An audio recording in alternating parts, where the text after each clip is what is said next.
Now, if it's a cash buyer and they want to invest their money that way and they don't care if it appraises or doesn't appraise, then, I mean, that is their decision. But these buyers that are getting financed, you know, you can't scratch out the appraisal anyway. But I wouldn't tell my buyer to not have an appraisal on the property. View with the boss's view. You gotta sacrifice. You wanna move like bosses move. YMA, Young Millionaires Association. Yeah, see, that's the association. All right, guys, welcome. Look how excited she is. Okay. Excited. All right, welcome to the YMANation podcast, I was trying to take episode notes. number 69. 69. It is Real Estate Wednesday. It's your show today. That's my show today. He kicked me off his Monday show, so we here Yeah. Wednesday. My show. My foot's still sore from that kick. I'm sure. If you're all right now, guys, make sure you like, comment, and subscribe. The subscription list just going up. Yep. Yeah, we still on that road to try to hit 2,000 subscribers. Y'all make it happen out there. If you're new on, make sure you click that subscribe button.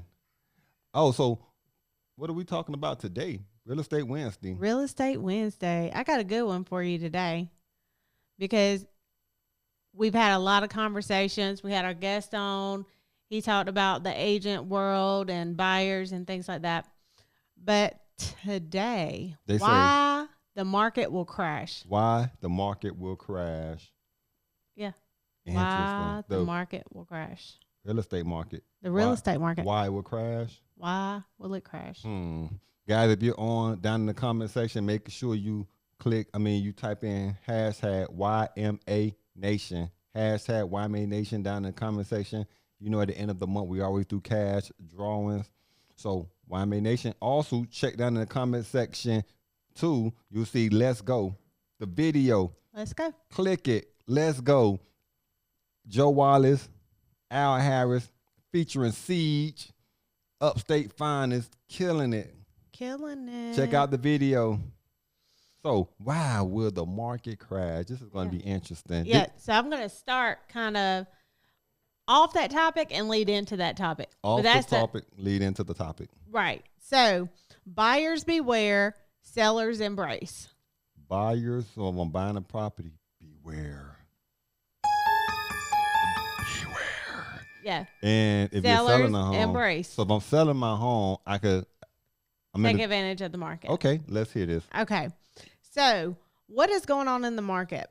So right now, I'm talking about the upstate of South Carolina, but I also look at the groups that I'm in with agents that are in multiple cities over the country as well. Okay. And a lot of them are seeing this in their market. This may not be your market, but these are the hot markets.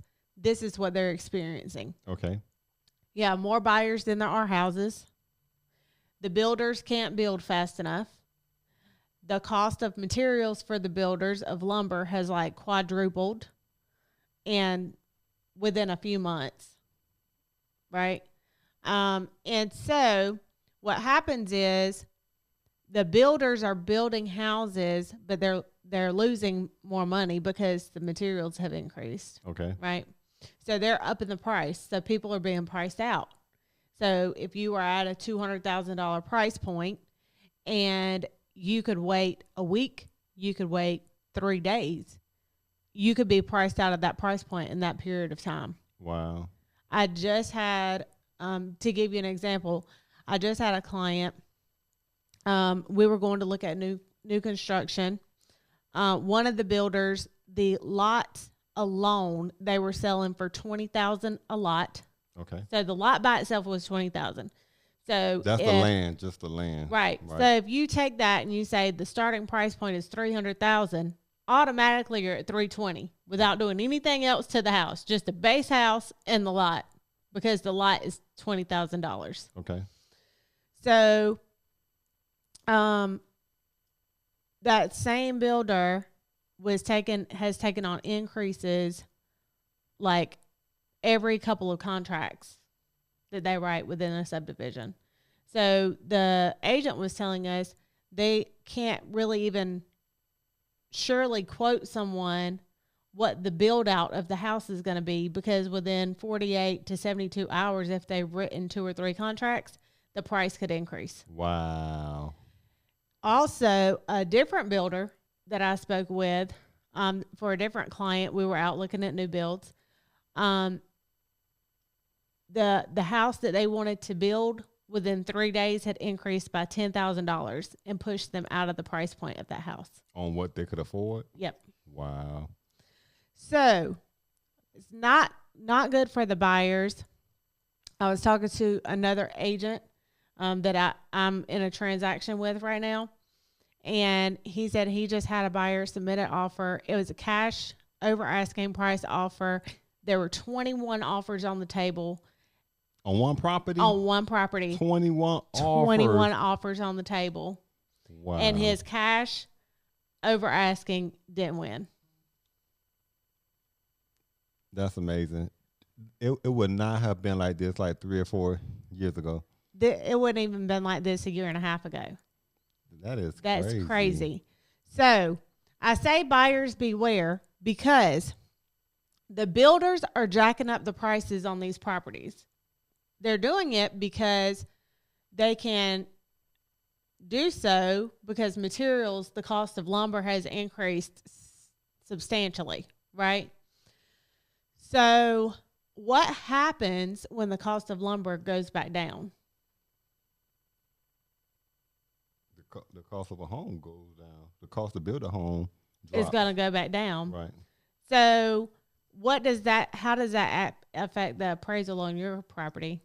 So if I purchased a home at 320, just to use the example that you said, and so if I'm in a subdivision and I purchase a home at 320 and the other houses around me are at 320, and then they start building houses because the cost is going down in like a subdivision next to me maybe, and those are almost like the same size, but those homes are going for like 270, then it's going to lower the value of my home. Right.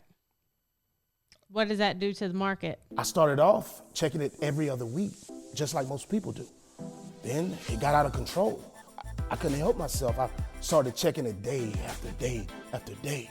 I didn't realize that I was becoming addicted until my wife said something. What did she say? She said, "It's just a credit score, relax."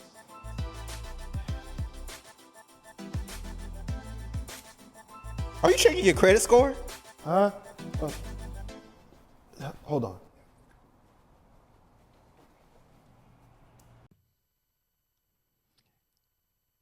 We just go crazy. we start going to people's houses, robbing them. Like, Oh my gosh, he is. Give me your plates. Give me your couch. Like we taking everything. I need to take it back to my house. If house values start decreasing. Oh yeah, I know.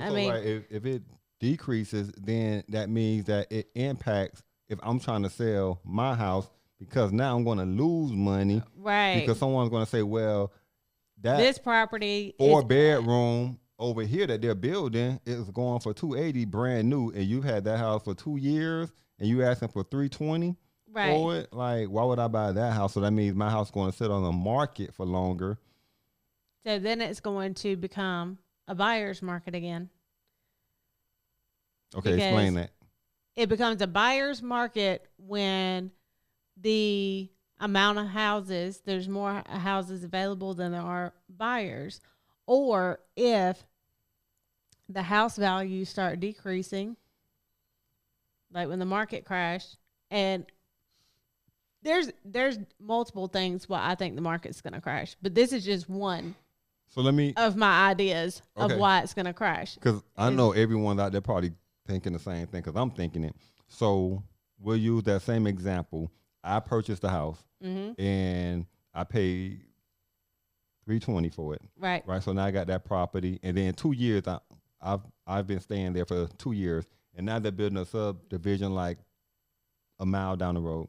And those homes they're building, like, so about a 4-bedroom, 2-bath, they're building like a 4-bedroom, 2-bath around the same square foot. But they're selling the houses now because the lumber costs have dropped down.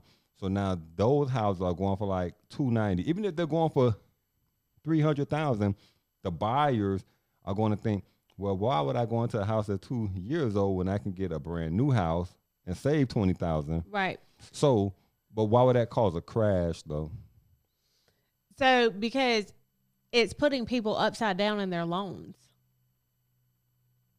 So if I take out a loan to purchase the home through a mortgage lender, then you're going to be upside down in that loan until you get to a certain point in that loan. But I was going to come back to that, but go ahead. One thing that I couldn't do is on a home, which a lot of people do on their homes, is do A refinance. equity loan or refinance. Yep. Because now, And that impacts the banks. right, because now if my house, if I've been paying on it for 2 years, the loan probably down from 320, I'm probably paying around 17, 1800, $2,000, probably depending on the interest rate.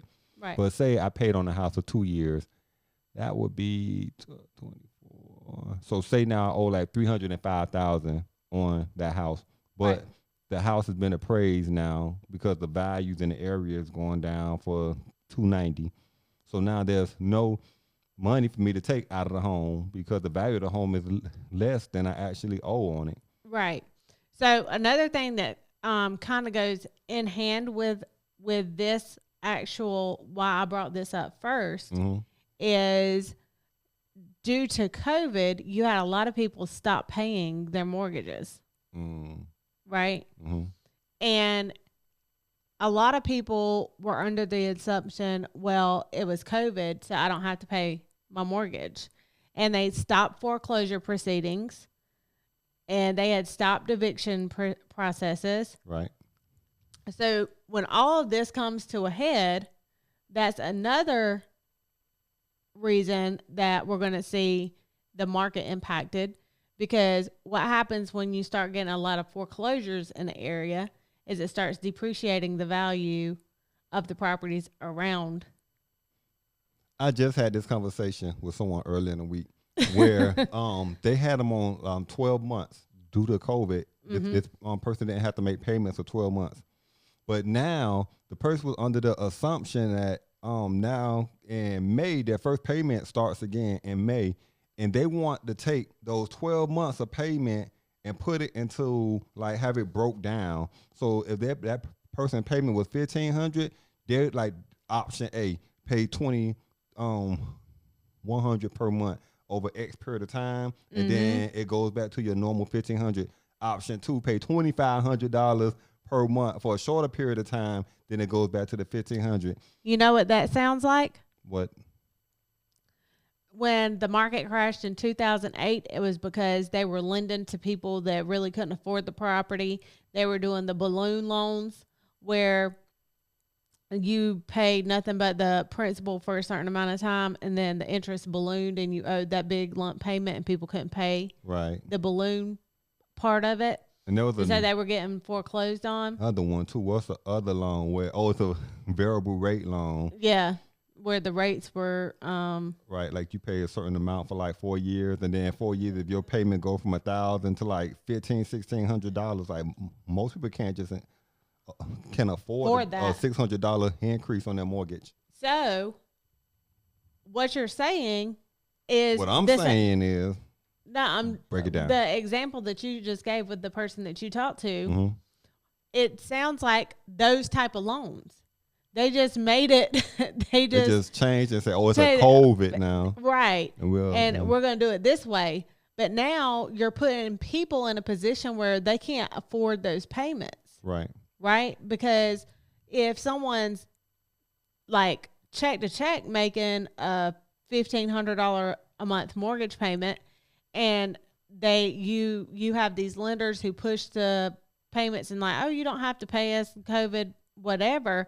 And then they say, oh, but now that COVID's over, I'll need you to start paying $2,000 a month. $500 is a big deal to some people that are living check to check. Right. So you create that environment of like the people not being able to afford the loans anymore, which is of course going to increase your foreclosures because they're going to sell that house. Are they going to sell the house? Right. And lose money. Right. Because now that house, you got to put on a market for like 280, 290 to be competitive. And I'm not saying this is going to happen like in the next month or 6 months, but it's bound to come to a head at some point in time. Based on your prediction. Based on my prediction, because if you just think about everyone who has been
not having to go through the foreclosure proceedings for all of this time, if they weren't making their payments before they went to foreclosure proceedings, then they're probably not making their payments now.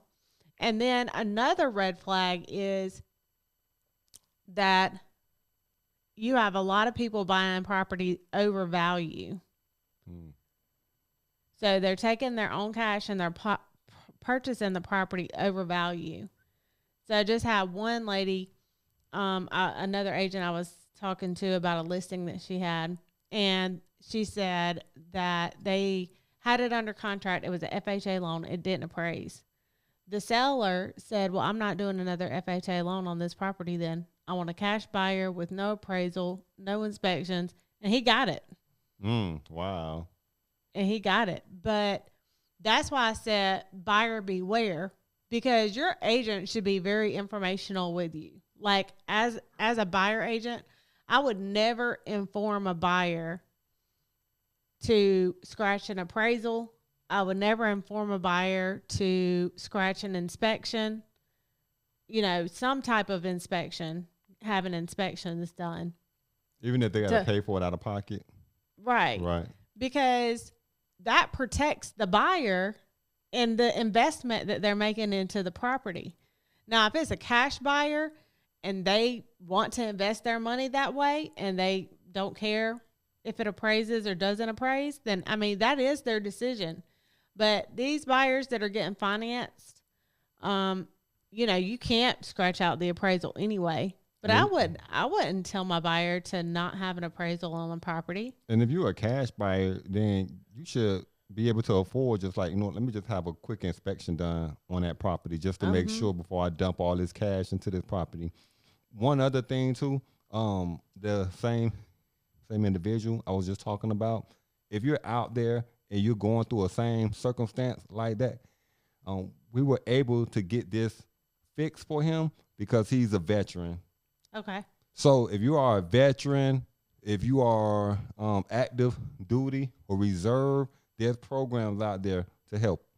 So if you're coming off the COVID and the only program that your mortgage lender have to offer for you is like these high inflated options, let them know that you are a veteran or you are active duty or reserve. Or another idea is refinance. If your credit is in a good place and you have the credit score to refinance and the income to refinance, then go to another lender and have the loan refinanced. And if your credit is not in a good place, then you can always call Masters Credit Consultants at 864-249-9466. Or you can check them out online too on their website at www.masterscredit.com. Yeah. So, and I say sellers embrace because I've given a lot of examples of how sellers get what they want in the market. So, yes, sellers, you're loving the market, but this is what I've also seen on the market. Okay. Sellers and selling agents. The property's still has to comp.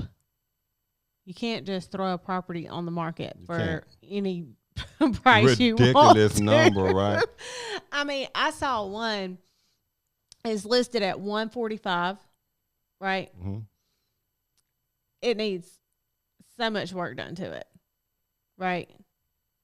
It doesn't even comp for 145. But I know they have it on the market at 145 because they feel like it's a seller's market It's and a somebody will seller's come in market, yeah. and buy it. It's $50,000 overpriced, but trust me, someone's going to come and get Somebody's that gonna- property. You can't. The best way to do it is find a middle point on the comp and list it at that purchase price. So sellers don't get greedy. You know, just because the market's out there and this property's been sitting. So that tells you either there's something majorly wrong with it or it's overpriced. Yeah. So you can't go in being like, oh, I can get whatever I want to with this property. Not so fast. You have to, it still has to make sense because a buyer's agent, someone like myself, I'm going to comp it and I'm going to tell my client there's no way in the world we're putting an offer in for that because it doesn't comp. And it's going to need like $70,000 of work. Yeah. Right. So be informed. If you're a buyer, be informed. If you're a seller, be informed. If you don't have an agent to inform you, you can contact the Pyramid Group with Keller Williams at 864-249-1437. And we'll walk you through whichever side of the table that you're on, how to invest as a buyer and how to make money as a seller. How to make money. That's what I'm talking about. My favorite term. Yep. So just be aware of things that are happening in the market. If you are a buyer or a seller, you want to keep tabs of what's going on. The market may not crash. I mean, right now, upstate South Carolina is a high demand area. It's moving out. It's going to different places. It's, you know, we're in a high demand area. Yes. They can push the price points up right now because it's a high demand area. It may last this way for another year. It may last this way for another 2 years. But I've talked to a lot of people that have been in this business for a long time, and they said it's got to circle back around at some point in time. That bubble. Yeah. You know, bubble is going to burst. You've been feasting for a while now, so the famine time is coming, you know, when everything has to recycle itself. Okay. And that's just like in life. Everything recycles itself. So the market has to do the same thing. Okay. It has to. The stock market does the same thing. Too, right? At some point. So that's my 2 cents. That is her 2 cents. Thank you guys for joining. I hope y'all got a lot of information. That was very informative. Yeah. So we will watch and see if her predictions actually come to fruition. I mean, I don't want to see the market crash. I don't want to see the market crash. But one thing that people say, though, if the market crash, to panic. What I feel, if the market crash, I'm going to hold on to my property because it's going to rebound at some point. So even if the value of my home goes under the actual momentarily. Right. It's going to, historically, it always bounces back higher. Right. So due to inflation, too. Yeah. Inevitable. So watch, listen to people that are guiding you. Listen to your agent. Do homework, do your research, and we will see you on Sports Talk Friday. Sports Talk Friday. Like, comment, and subscribe. View what the boss's view. You gotta sacrifice. You wanna move like bosses move. YMA, Young Millionaires Association. Yeah, see, that's the association.